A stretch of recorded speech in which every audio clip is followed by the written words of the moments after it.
আজকের রেসিপি ডিমের আমলেট কারি। ডিমের 10টা আমলেট বানিয়ে রেখেছি।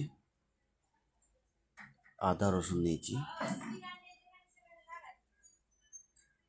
পেঁয়াজ 4টে নিয়েছি। পেঁয়াজকে ছোট ছোট টুকরো করে কেটে নেব। এরকম করে কেটে নিতে হবে, ছোট ছোট কেটে নিয়ে কড়ায় তেল দিয়ে পেঁয়াজটাকে ভালোভাবে ভাজতে হবে যতক্ষণ ব্রাউন কালার না আসে। ব্রাউন কালার হয়ে গেছে, এবার আদা রসুনগুলো দিয়ে বেটে এবার দিয়ে দিতে হবে। আদা রসুন বাটা দিয়ে দিলাম।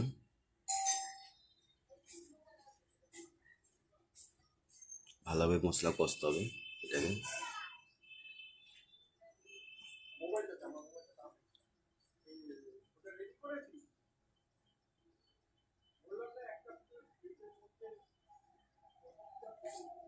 এর মধ্যে দিয়ে দেবো হলুদ গুঁড়ো, লঙ্কা গুঁড়ো, ধনে গুঁড়ো